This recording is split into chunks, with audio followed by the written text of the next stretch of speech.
안녕하세요. 책 읽어주는 남자 자장북입니다. 오늘 읽어드릴 책은 아르테 출판사의 TM 로건 작가님의 작품 리얼라이즈입니다. 가끔 궁금하다. 그날 아내의 차를 보지 못했다면 어땠을까?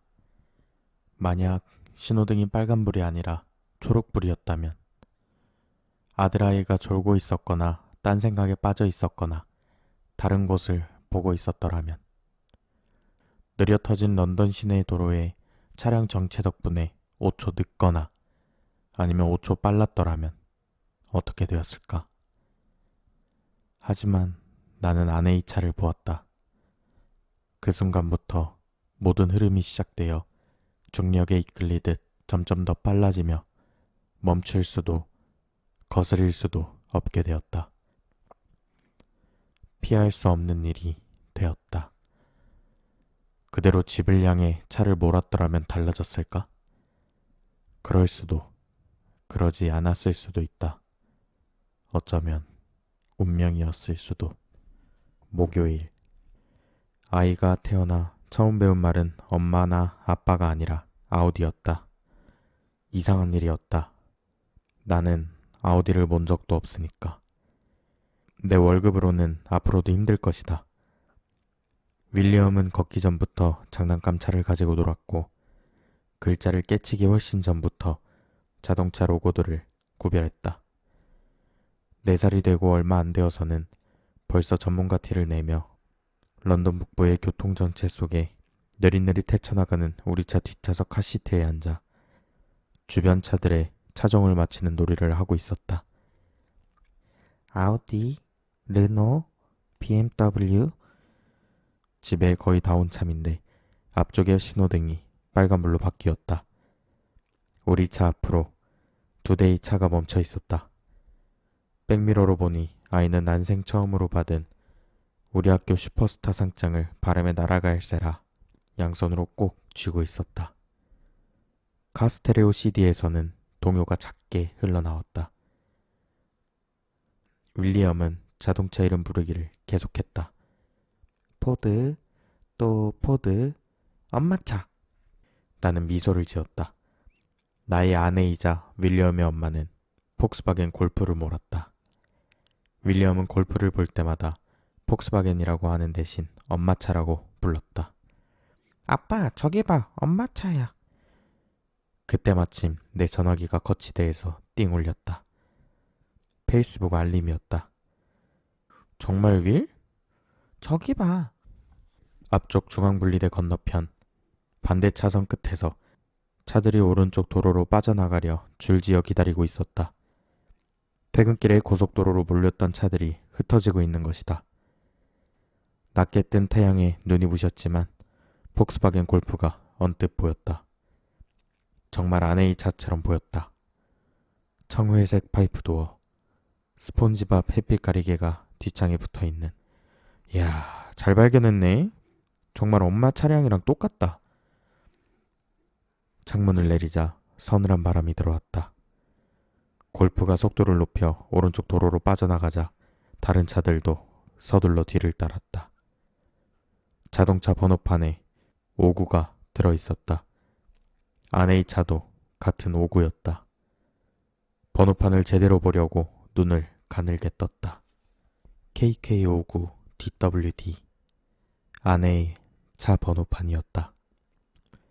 아내의 차랑 같은 차종이 아니라 아내의 차였다. 익숙함, 설렘. 아내를 만나면 아직도 느끼고 나는 작은 불빛이 가슴에 반짝 켜졌다. 큰 길에서 빠져나간 폭스바겐은 깜빡이를 켜더니 프리미어인 호텔로 들어갔다. 그리고 지하 주차장의 어두운 입구로 사라졌다. 일 때문일 거야. 고객을 만나러 가는 거겠지. 방해 말아야지. 요즘 늦게까지 일하는 날이 많으니까. 우리 엄마 보러 가? 윌리엄이 흥분하기 시작했다. 엄마 보러? 엄마? 윌, 엄마는 바쁠 거야. 일 때문에. 상땅 보어둬야 돼. 윌리엄은 상땅이라고 발음했다. 뒷차가 경적을 울려서 보니 신호등이 녹색으로 바뀌었다. 그래. 아빠, 응? 윌이 카시트 안에서 몸을 들썩였다. 깜짝 놀라게 해줄 수도 있겠다. 나는 미소를 지으며 이제 거의 주말이니까 하고 생각했다. 그렇지? 나는 자동차 기어를 바꾸고 내 인생을 바꿀 충동적 결정을 내렸다. 가서 엄마를 놀래켜주자. 나는 좌회전을 하기 위해 교통정체를 뚫고 두 차선이나 가로질러야 했다. 맹렬한 경적 세례를 받으며 간신히 끼어들자 신호등이 또 빨간불로 바뀌었다. 엄마 어디로 휙 갔어? 금방 찾을 수 있을 거야. 걱정 마. 거치대 안의 전화기가 파란빛으로 페이스북 알림을 깜빡였다. 화면을 누르자 학교 운동장에서 유치반 교사에게 받은 상장을 들고 있는 윌 사진이 나왔다.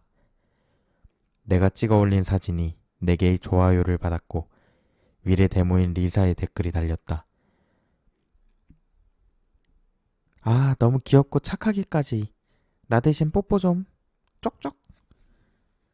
나는 댓글에 좋아요를 눌렀다.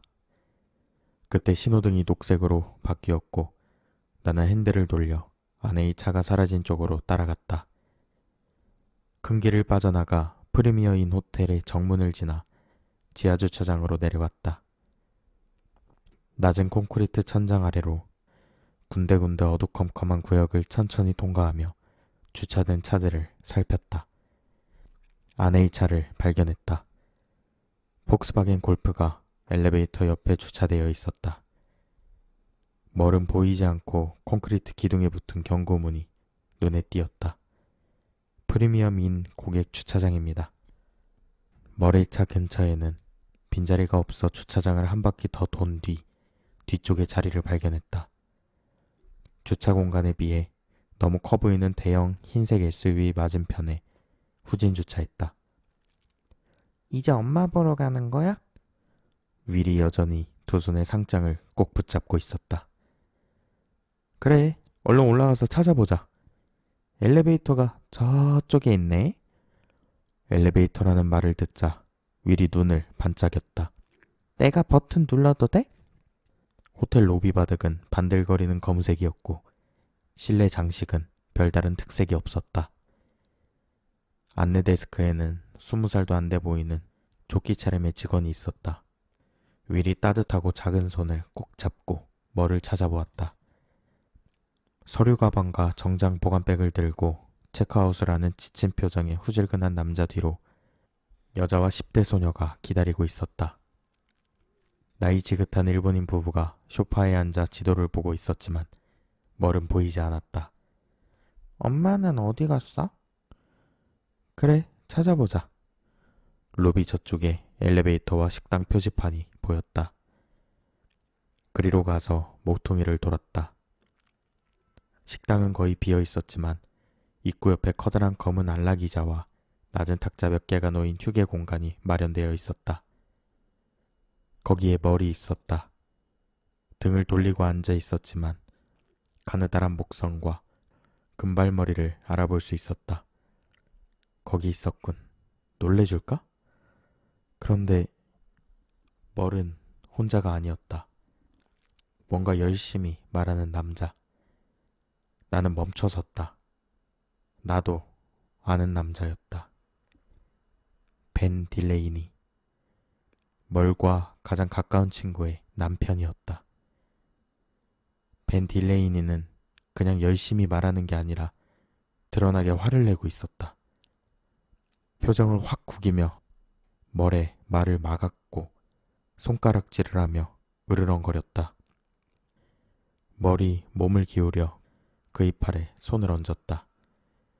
그러자 벤은 고개를 절레절레 흔들며 물러나 앉았다. 뭔가 문제가 있는 상황이었다.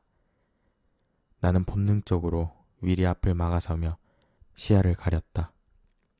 가서 뭐를 도와줘야 하나 싶었지만 아들을 데리고 갈 수는 없었다. 이제는 멀이 말을 시작했지만 벤은 노려보며 계속 고개를 저어댔다. 윌이 이런 장면을 보게 해서는 안 된다. 가자 윌. 엄마가 바쁘네. 주차장으로 돌아가자. 엄마 갔어? 차 안에서 기다리자. 금방 올 거야. 그때 상장 보여주면 돼? 응? 우리는 다시 엘리베이터를 타고 지하로 내려가 차로 갔다. 머리 전화번호는 내 핸드폰 즐겨찾기 목록에 맨 위에 있었다. 전화를 걸자 곧장 음성사서함으로 넘어갔다. 안녕하세요, 머리입니다. 메시지를 남겨주시면 최대한 빨리 연락드리겠습니다. 나는 전화를 끊고 다시 걸었다. 역시 음성사서함으로 연결되었다. 이번엔 메시지를 남겼다. 안녕 자기? 나야. 음성 확인하는 대로 전화해 줄래? 당신 괜찮은지 궁금해서. 별일 없는지 말이야. 전화해. 5분 정도 기다리다 보니 왠지 바보가 된 기분이었다. 지금쯤이면 집에 도착해서 위를 목욕시키고 있어야 했다. 와인 한 잔 따라 마시면서 말이다. 그러고 나서 남아있는 채점도 슬슬 해야 했다. 그런데 여기 노스 서큘러 바로 앞 호텔 지하 주차장에 이러고 앉아 있었다. 위층에서 대체 무슨 일이 벌어지고 있는 건지 이해하려고 애쓰면서 말이다. 아내한테 가보고 싶었지만 위를 혼자 놔둘 수도 없었다. 셔츠가 목을 조여오는 것 같고 땀방울이 가슴 근육을 따라 흘러내렸다. 어떡하지? 정말 머리에 문제가 생긴 거라면? 핸드폰 신호도 약한 데서 계속 이러고 앉아 궁금해하고만 있어야 하나? 아무 생각이 안 났다. 아무것도 할 수 없었다. 그냥 앉아서 아내를 기다리다가 놀라게 해주는 수밖에. 이렇게 되고 나니 뭘 해야 할지 알 수 없었다. 아이패드로 앵그리버드 어플을 연 다음 윌에게 보여주고 나는 라디오를 틀어 지루함을 달랬다. 파이프 라이브가 데이트 웹사이트들에 대한 품평을 하며 완벽한 짝을 찾는 여자들과 짧은 인터뷰를 이어갔다. 기대 수준이 꽤 높아 보였다. 그녀들의 이상형은 180cm 이상의 키에 유머 감각이 있고 미소가 멋지며 복근이 또렷해야 했다. 강한 남자이지만 마초는 아니고 감성적이지만 집수리에도 능해야 했으며 자신감은 있지만 이기적이면 안 되었다. 돈도 잘 벌면서 집안일을 할 시간을 낼 수 있어야 하는 것이다. 어이가 없었다. 듣기만 해도 심신이 지치는 기분이었다. 머리에게 다시 전화를 걸었지만 곧바로 음성사서함으로 넘어갔다. 라디오 진행자가 계속 떠드는 소리를 들으며 나는 창문을 내리고 팔꿈치를 내놓은 채 멍하니 오른쪽 팔목에 검은 가죽 팔찌를 빙글빙글 돌렸다. 머리, 결혼기념일 선물로 준 것이었다. 가죽을 선물하는 게 좋다고 하는 3주년 기념일 때 말이다. 곧 중요한 이벤트가 다가오고 있었다. 이제 10주년이었다. 몇 가지 아이디어는 벌써 생각해 두었다. 10주년에는 양철로 된 선물을 하는 거라지만 다이아몬드면 더욱 좋다고들 한다. 그러고 싶다. 초년생 교사 때 처음 주었던 것보다는 큰 보석을 아내에게 선물하고 싶은 마음은 늘 있었으니까. 아빠, 왜 아들? 나 햄스터 키워도 돼? 글쎄다. 윌리엄, 생각 좀 해보자. 생각해보자란 부모 입장에서는 나는 다시 그 얘기를 꺼낼 생각도 없고 네가 잊어버릴 때까지 기다릴 거야 라는 뜻의 암호다. 제이컵은 햄스터 있어. 아, 그래? 미스터 초콜릿이라는 아이야. 이름 좋네. 나는 웃으며 아이패드를 가지고 노는 아이를 백미러로 바라보았다. 피부색과 머리색, 커다란 갈색 눈까지 자기 엄마 생김새를 쏙 빼닮은 아들은 숱한 여자를 울리고 다니는 남자로 자랄 게 분명했다. 숱한 여자를 울리고 다니는 남자로 자랄 게 분명했다. 그때 아내가 주차장에 나타났다. 빠른 걸음으로 자기 차로 갔다. 분홍색 아디다스 후드티 테니스 복장을 한 예쁜 아내는 높이 묶어 올린 금발머리를 푹 숙인 채 인상을 쓰고 있었다. 금방이라도 울음을 터뜨릴 것 같은 표정이네. 갑자기 이리 오길 잘했다는 생각이 들었다. 윌리엄, 나 잠깐 나가서 누구랑 얘기 좀 하고 올게. 알겠지? 넌 여기 얌전히 있어야 한다. 금방 돌아올게. 윌이 커다란 갈색 눈을 들어 나를 보았다. 엄마 왔어? 여기서 잠깐 기다려. 나오지 말고. 알았지? 그럼 곧 엄마를 볼 수 있을 거야. 나쁜 사람이 오면 어떡해? 나쁜 사람은 안 와. 우리 아들도 다 컸는데 차 안에 있어도 아빠가 보일 거야. 나도 계속 너를 보고 있을게. 윌은 미심쩍은 표정을 지었지만 고개를 천천히 끄덕였다. 나는 전화기를 가지고 차 밖으로 나가 리모컨으로 문을 잠갔다. 지하 공간에 눅눅하고 퀴퀴한 공기가 코끝을 자극했다. 그때 멀의 폭스바겐이 빠른 속도로 후진해 나왔다. 아직 주차된 차들을 두 줄이나 더 지나야 하는데 나는 손을 흔들며 말했다. 뭘? 폭스바겐이 급정거하더니 머리 한 손으로 안전띠를 매며 출구를 향해 엑셀을 확 밟았다. 나를 못 본 것이다. 나는 주차된 차들 사이를 헤치고 나가다가 바닥 구조물에 걸려 넘어질 뻔하며 다시 외쳤다. 뭘? 낮은 콘크리트 천장에 갇혀버린 외침을 뒤로하고 멀의 차는 출구를 빠져나갔다. 그리고 목요일 저녁 차량열 속으로 사라졌다. 그때 주차장 저쪽에서 엘리베이터 벨소리가 땡하고 작게 울렸다. 엘리베이터 문이 열리고 벤이 나타났다. 서류 가방을 들고 담배를 물고 있었다. 불을 붙이더니 고개를 젖히고 연기를 내뿜었다. 그리고 청바지 주머니에서 전화기를 꺼내다가 곁눈으로 나를 본 듯했다. 분명 봤다. 하지만 벤은 못 본 척 계속 걸어갔다. 벤! 손을 흔들며 외쳤다. 벤은 걸음을 늦추고 나를 잠시 노려보다가 어쩔 수 없다는 듯 손을 들어 올렸다. 내가 그쪽으로 가자 자기 차 진주빛 포르쉐 옆에 멈춰섰다. 승리자라는 번호판을 단 포르쉐 카이엔이었다. 복장은 캐주얼이지만 엄청 비싼 티가 나는 디자이너 청바지에 맞춤 재킷을 입고 정말 보기 싫은 사람을 만난 표정을 짓고 있었다. 벤이 담배를 한 모금 더 빨아들이는 동안 잠시 어색한 침묵이 흘렀다. 조셉? 벤이 결국 입을 열며 서류 가방을 내려놓았다. 여기서 뭐하는... 잘 지냈어 덩치? 아주 잘 지냈어. 너는? 그래 좋지. 사업 잘 되잖아. 넌 여전히 학교에 열정을 불태우고 있고? 나는 어색한 사이의 남자들과 나누는 대화에 능숙한 편이 아니다. 게다가 벤은 나를 동등하게 봐주지 않는 편이었다. 자기가 사는 이전 투구의 세계에선 5분도 못 버틸 공공부문인 샌님 2등 시민쯤으로 보는 것이다. 그렇지 뭐. 나는 억지로 미소를 짜내며 대꾸했다.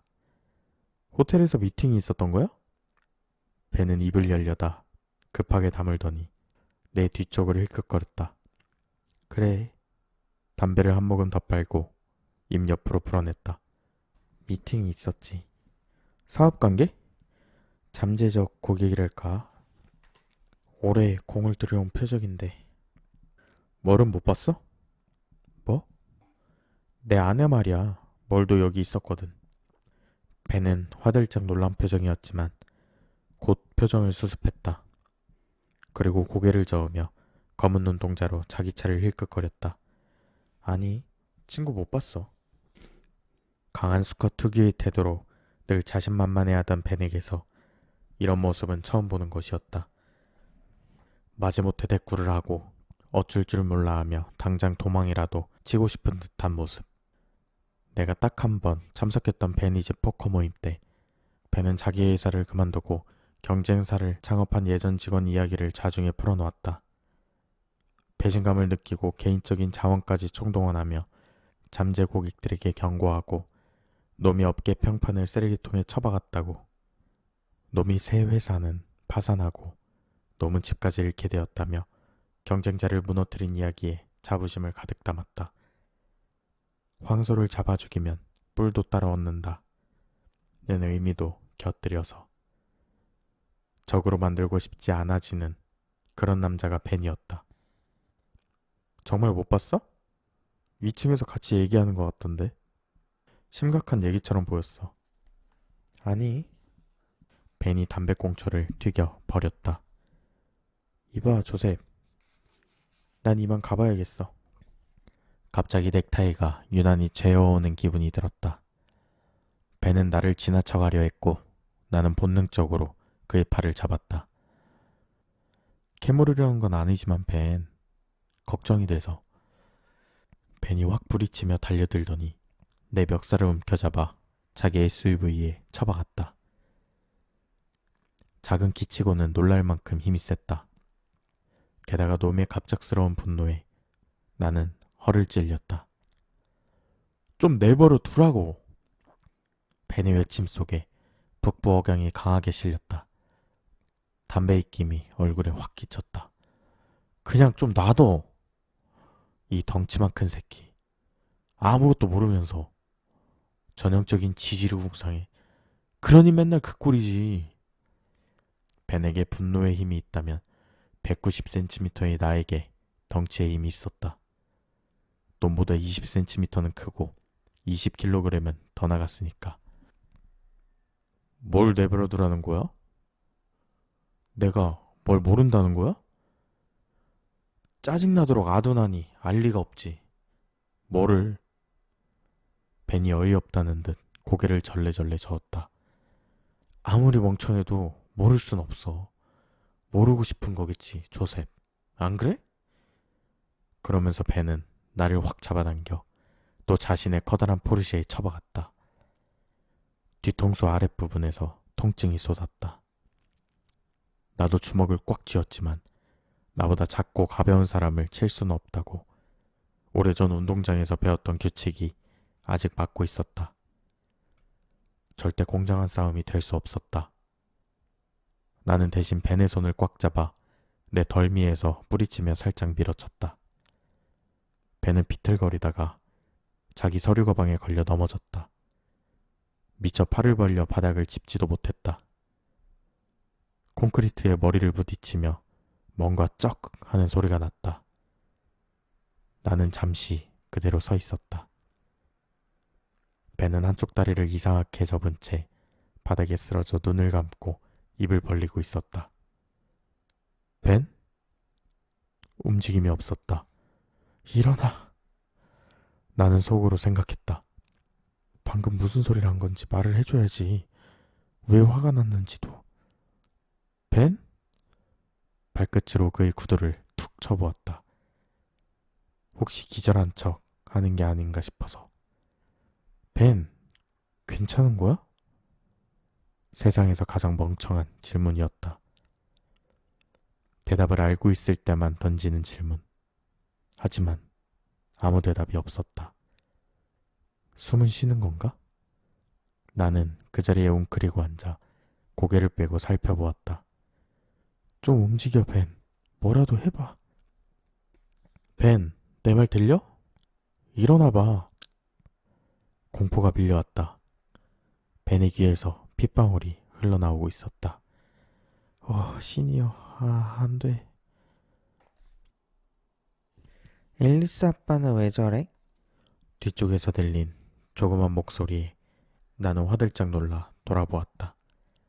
스웨터 아래로 하얀 교복 셔츠가 비어져 나온 윌리엄이 기웃거리며 움직이지 않는 벤의 몸을 살펴보고 있었다. 나는 벌떡 일어나서 윌리엄의 시야를 가렸다. 아저씨가 넘어졌어. 많이 아프대? 괜찮을 거야. 지금 좀 쉬고 있는 중이야. 벤이 귀에서 흘러나온 피가 바닥에 떨어져 고였다. 주여, 내가 무슨 짓을... 피다, 아빠. 아이의 목소리가 갈라지며 내가 너무 잘 아는 조짐이 나타났다. 윌은 뭔가 더 말하려 했지만 숨이 가르렁거리는 소리만 나왔다. 아저씨는 괜찮을 거야. 윌, 너 괜찮니? 윌의 가슴이 다시 들썩였다. 숨이, 나는 윌 앞에 쭈그리고 앉아 시야를 가렸다. 얼굴에서 핏기가 빠져나오고 있었다. 윌이 1살도 안 됐을 때 느닷없이 시작된 천식 발작은 내 평생 가장 무서운 경험이었다. 윌이 천식 발작을 일으킬 때마다 그때의 기억이 자꾸 되살아났다. 지금처럼. 윌이 끼익거리며 힘겹게 숨을 들이마셨다. 메마른 갈대를 입에 물고 풀 때처럼. 휘둥그레진 눈이 겁에 질렸다. 아이를 지켜야 한다. 흡입기를 찾아야 한다. 푹푹이 어딨니, 윌? 나는 다급하게 물었다. 윌이 고개를 저으며 잠시 멈췄다가 바늘구멍만하게 수축된 기관으로 다시 억지로 숨을 들이마시며 끼익거렸다. 나는 윌을 들쳐안고 차로 달려갔다. 조수석 글러브 박스에 남은 흡입기가 있는지 뒤져보았다. 하지만 없었다. 제기를.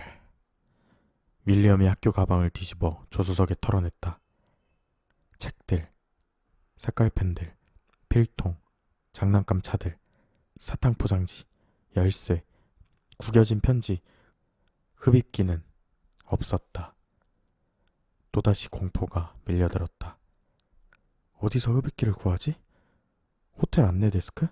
아니야, 시간이 없어. 집이 제일 가깝고 확실한 곳이야. 하지만 배는 어쩌지? 순간 정신이 확 들며 주변 모든 것들이 또렷하고 명징하게 머릿속에 차례로 배열되었다.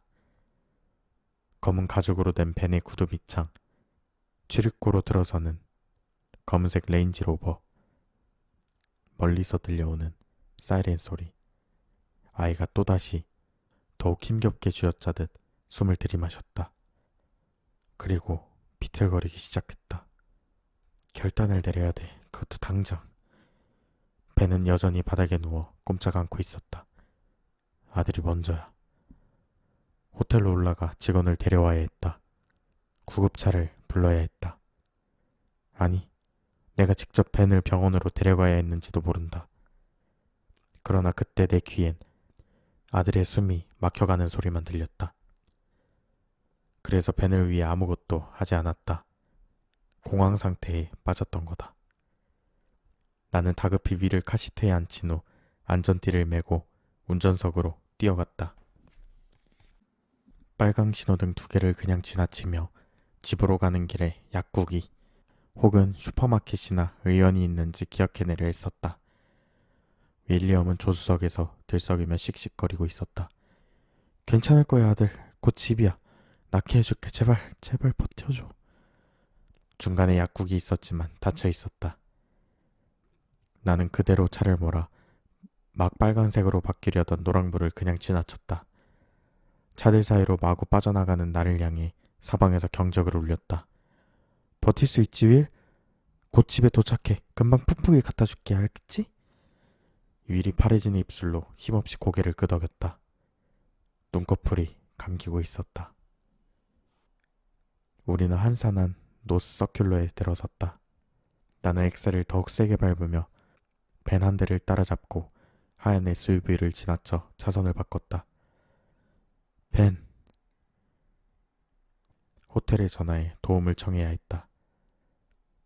하지만 전화기가 보이지 않는다. 재킷 주머니에도 청바지 주머니에도 들어있지 않았다. 계기판의 거치대도 비어 있었다.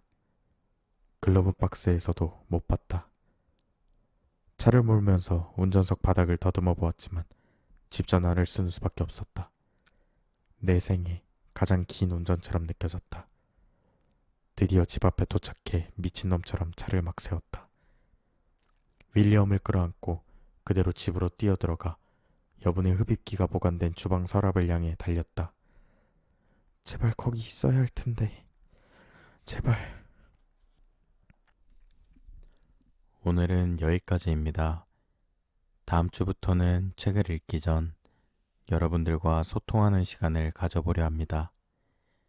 여러분들의 생각을 댓글로 남겨주세요. 오늘 당신의 소확행은